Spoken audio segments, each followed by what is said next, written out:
Hey, how you're doing? So we're going to talk today about mental models, right? I've done a video on this before, but it could be a bit of a recap. So what we're going to talk about is reusing mental models and why it's important, because it's all about, as I promote, living life on your terms. And the way to do that is to have to have a set of habits, the way you live your life, which I've got habit, I'm going to talk about habit reinforcement, but also like having almost like a set of skills, a set of mental models that you can then reapply to sort of various areas of your life.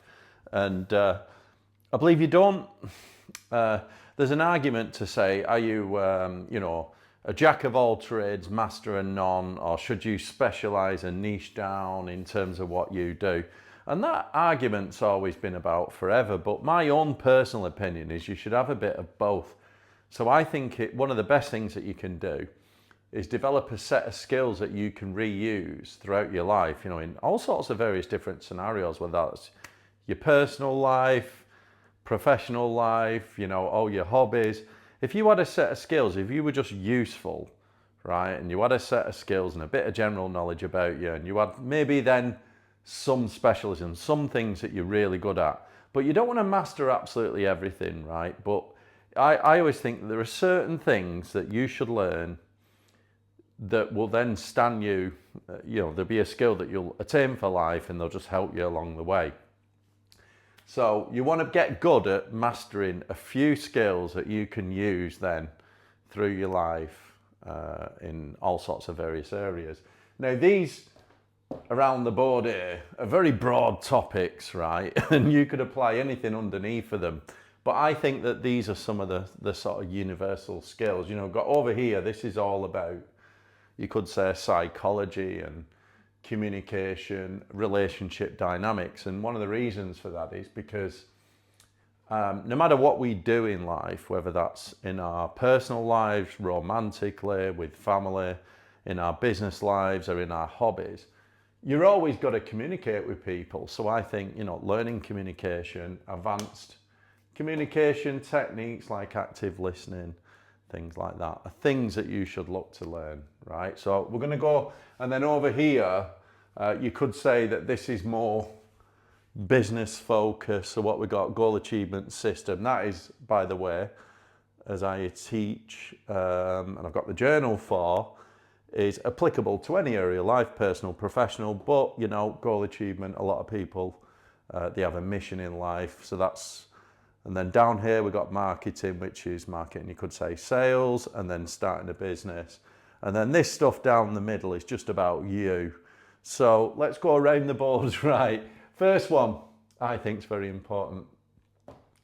Quick skill, understanding when to respond to text and emails. I did a video I'm going to put a link down below. So I did a video specifically on this, when to respond to text and emails. But if you think in any, whether it's personal or professional, when you respond to text and emails, you could just go about, if it's someone that you know personally, then it doesn't really matter. But if you're trying to like develop a relationship or get the upper hand or whatever you're trying to do, you've always got to understand what actually happens here. So there's a concept called matching and mirroring, matching and mirroring,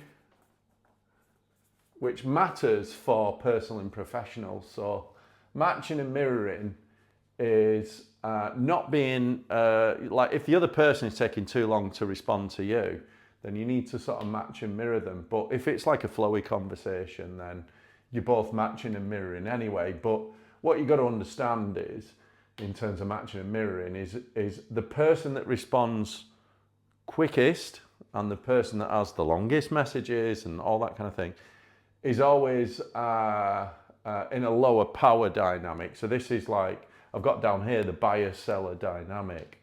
So if you're thinking whether this is like, you could apply this to, say, dating and relationships. There's a buyer-seller dynamic. Who's the one doing the chasing? I remember Sim's daughter Liv calls it begging. But basically, she'll look at a text message thread, oh, they're begging there or whatever. But basically, what we're saying here is buying and selling, seller dynamic in relationships, in dating, is there's always one person chasing the other, and you know there's an adored and an adorer. So it's understanding that.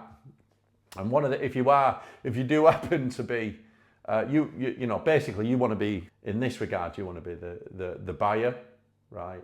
So you want to be the buyer, and you're choosing whether to buy or not. So the seller is marketing to the buyer, and if you find yourself in the seller dynamic, let's say that you're trying to seek validation or trying to sell yourself to the other person, one of the best things that you can do to correct that is matching and mirroring. And I would always say that's the same in the business world as well. So not just relationships. See, I'm the seller, the buyer is in a stronger position when they come to me.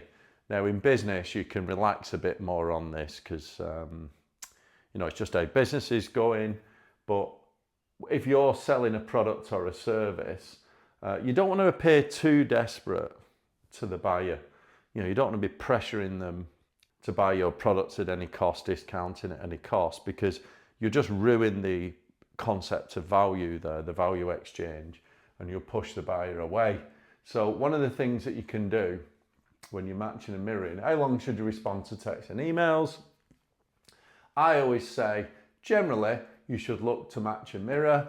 If you want an upper hand, what you've got to do is mirror plus 25% is a good rule, right? So if it's not going in your favour and you want to sort of flip the script a bit, it doesn't matter whether that's in a business negotiation. Let's say you're negotiating on the price of a property. If you want the upper hand, you want to mirror plus 25%. So if they take a day, you take a day and a quarter to respond.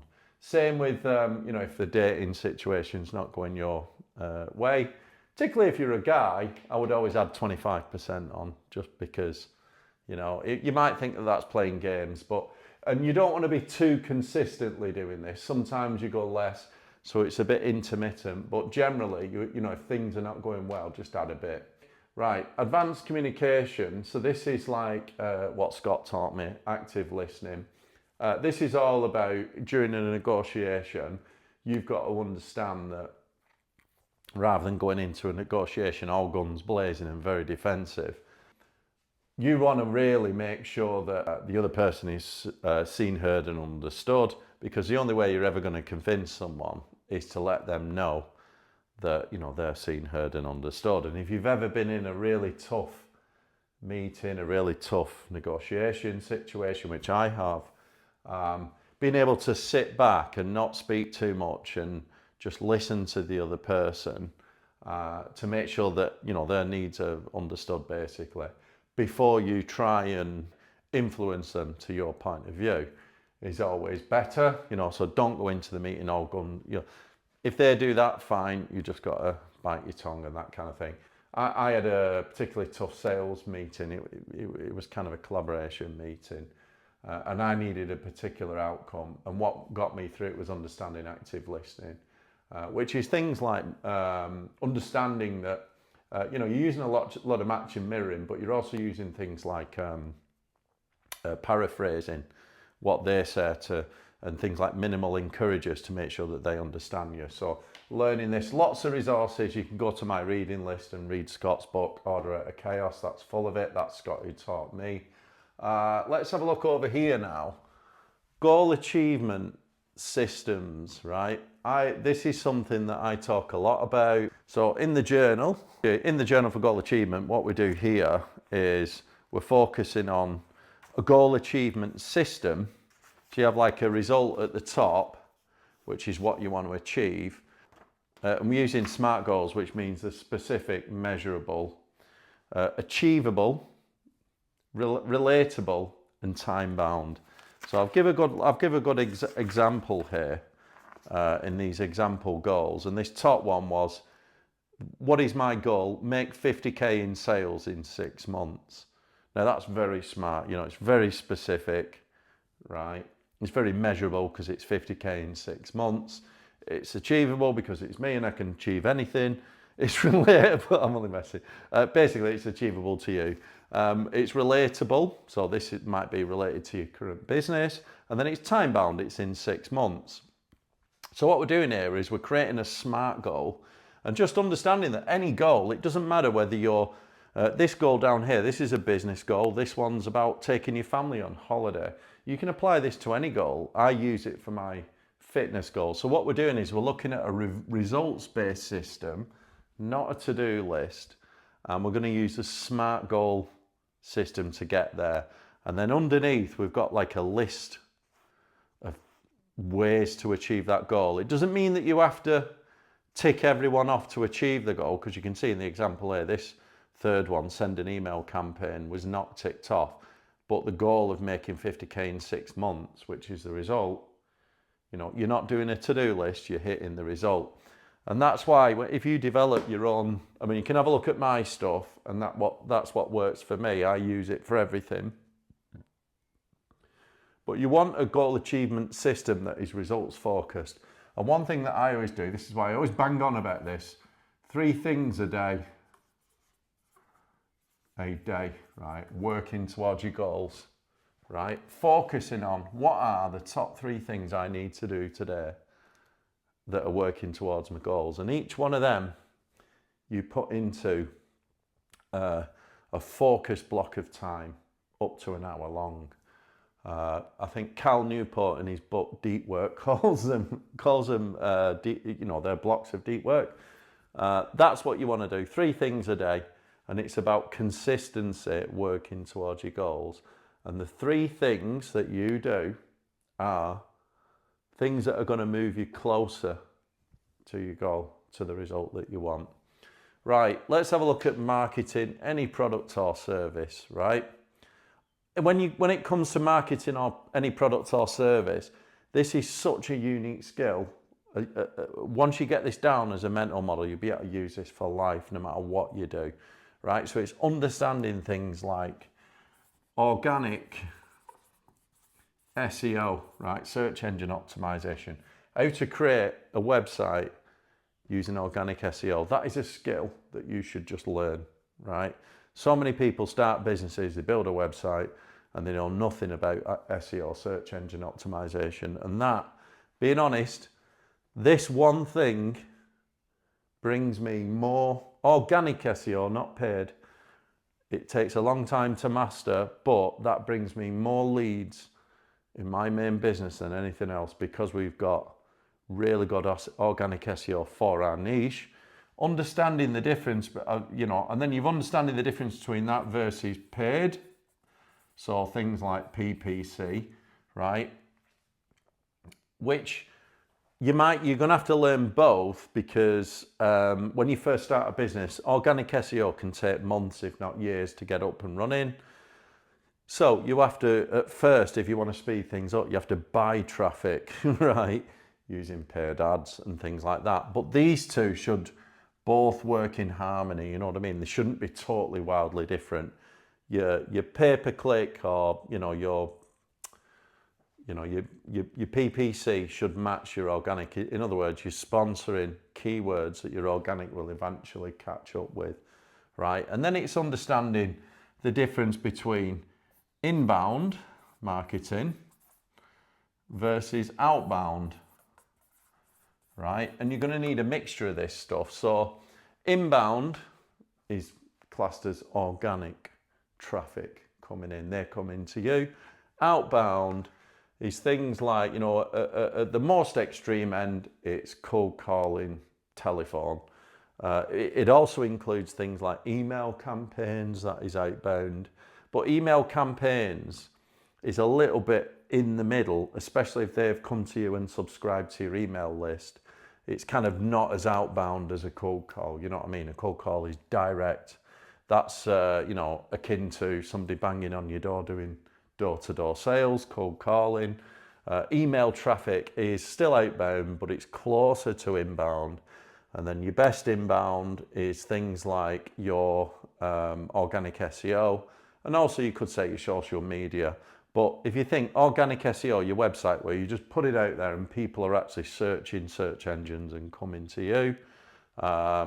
It's also things like videos, like YouTube, that's organic SEO. But obviously you can sponsor YouTube, so you can do some paid. And then you've got things like, like I said, social media, emails, all the rest of it. Right. So that is just a mental model that you should just get down. What about starting a business? I've done a couple of videos on this, but I think these 4 things that I've written down here are part of that mental model. So it doesn't matter what business, right? Well, it does matter what business, and this is what matters. It has to be something that you're passionate about. I always think that it should be where your intellectual interests lie, because starting a business often takes longer than you think. And if you start a business just for money, I'm just doing it to get some money because everyone's doing it, chances are you will get bored of it before it starts materializing results. So it's always important. I always think that you should have that passion. It should be where your intellectual interests are. You're genuinely interested in this business. You then want to be looking at some kind of unique skill or knowledge, right, that you have, or maybe that it's limited people can do, and that is just when you start a business, if you start something that everyone's doing, it's saturated market. I mean, the funny thing is, whenever you start a business, you think it's quite unique, you'll always find competitors, and competitors are not necessarily bad, because competitors just gives you an indicator that there's actually a market there for a kickoff. What you want to be, you don't want to be in a market where you're in almost like it's not unique at all, and you're just in a race to the bottom because it's easy to do. There's a lot of people in the market, and what I mean by race to the bottom is it's just about price cutting and who can do it for less money. You know what I mean? You're never going to grow that way. So what you need to do is have that unique skill or knowledge. Next one is understand leverage. So when we talk about leverage, it's understanding how to use things like media and technology, right? Right, so you could say, right, what's an example of media? Let's say you're brilliant at making social media or YouTube videos or something like that. Or you're a whiz on Facebook or what, whatever system you want to use, or LinkedIn. You're that good that you just understand media and how to communicate and how to market. Therefore, you can leverage it using that because it's scalable. Or the other way is you might be able to leverage technology, as in you might be able to make some fantastic software that's so unique. This would fall into a unique skill or knowledge, and it'll allow you to sort of beat others because you're so good with like AI or something like this. So you need some way of understanding leverage.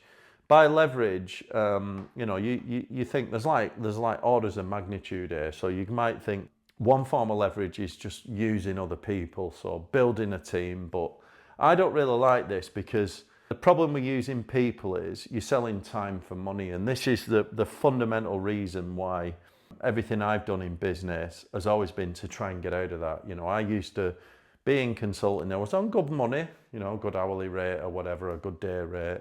And then even when I started my tech business, there was a lot of consulting, and the rates got better, don't get me wrong, and we brought more people in, we earned money off them, and it's good to a point. But when you're selling time for money, you're always limited. This is one of the reasons why I wanted to get into software, because I realized that whilst I was on a good salary and all this stuff, and then when I went self-employed, I was on good rates, I realized I couldn't improve on that. The market's only going to pay me the going rate for the time I put in. And the only way to scale beyond that is to create some kind of product or service where you can sell more units in the same amount of time. So for argument's sake, comes to software, let's say in day one you sell one license, right?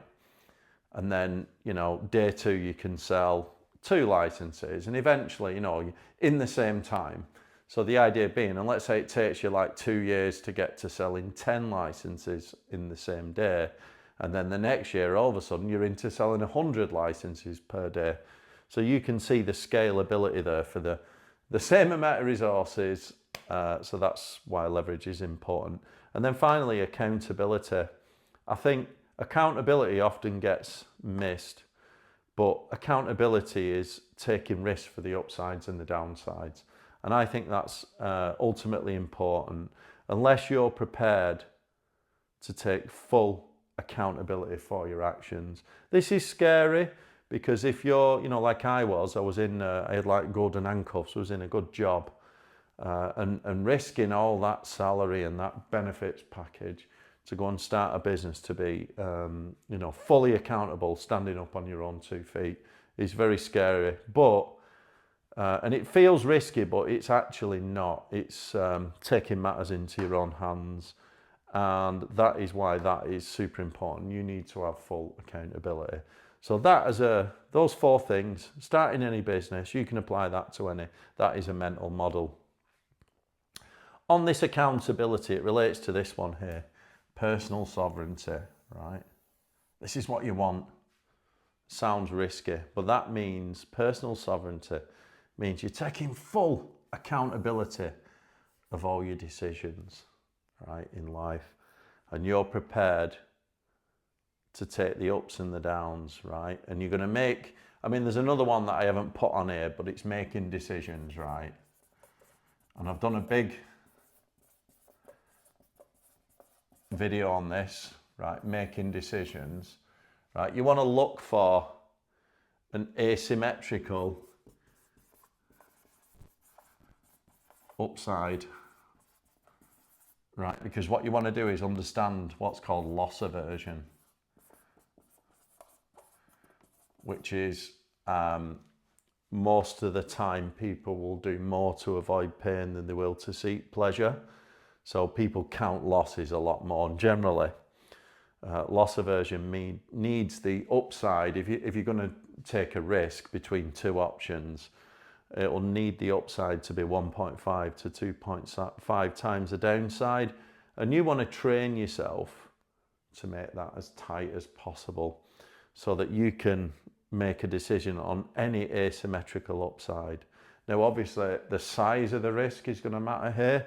So if you're not going to risk certain things, like you might not risk your house, you're certainly not going to risk your life.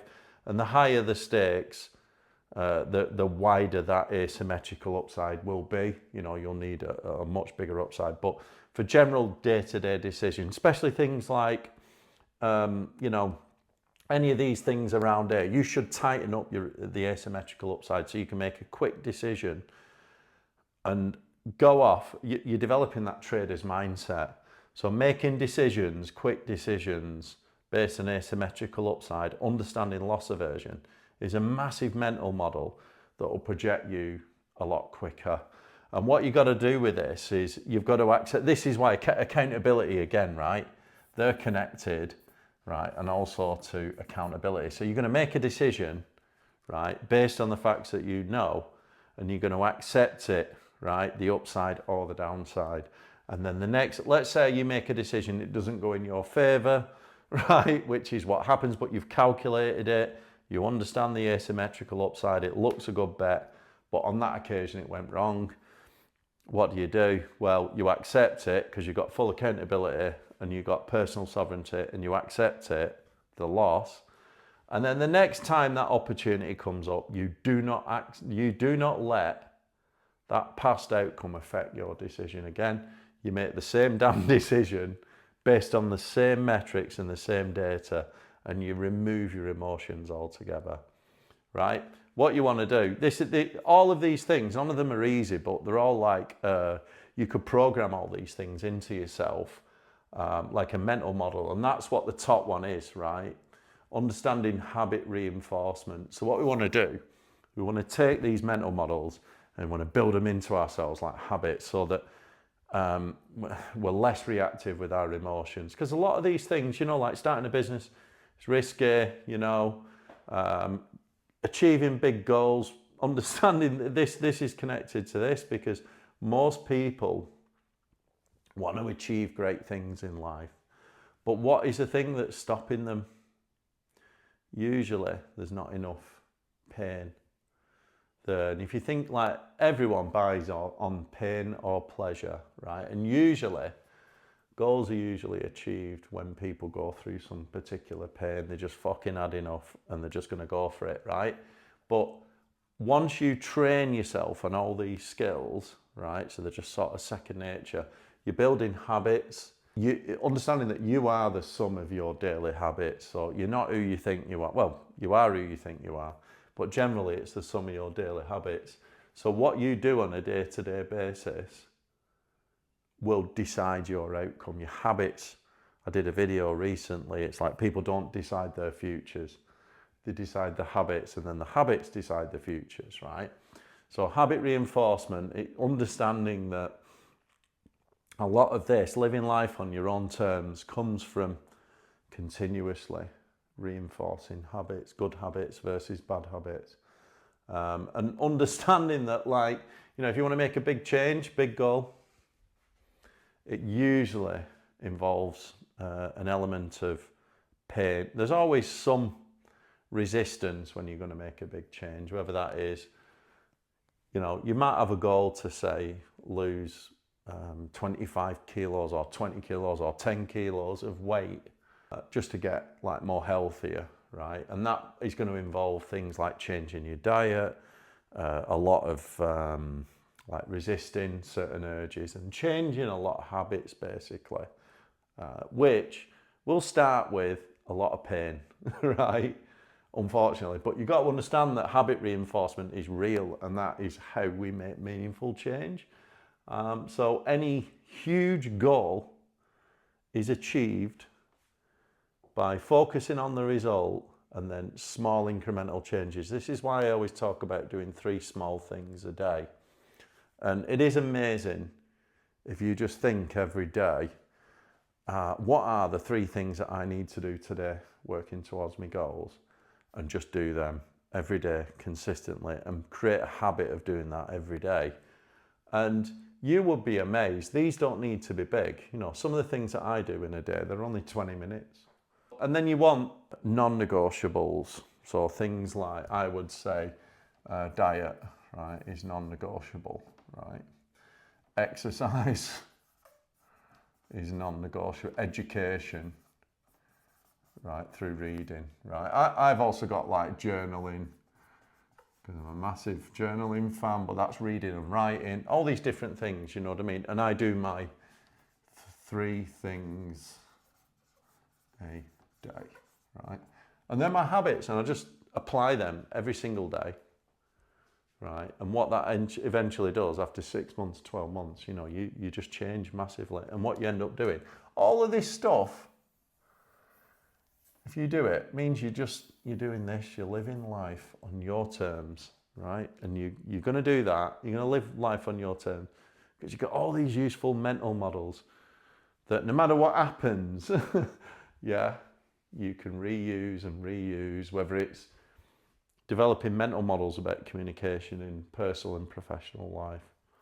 Once you got that down, it's just there, you know, it's like, and it helps you every time, right? Because all of this stuff means that in your dating life, in your business life, no one is going to encroach on your boundaries. And there's also always a good exchange of value, this kind of buyer-seller dynamic thing here.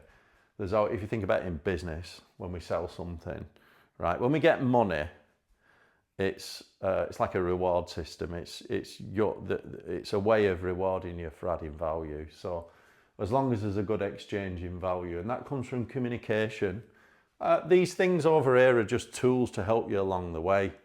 You know, goal achievement's massive, of course. That's your system to keep propelling yourself forward with your habits.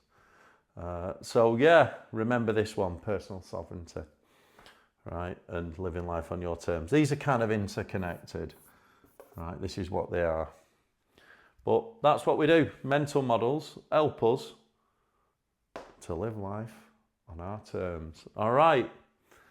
I'll put some links down below to my other videos that I've done. I've done various videos on these. I'll put a few down below. Let me know what you think in the comments, and see you all next time.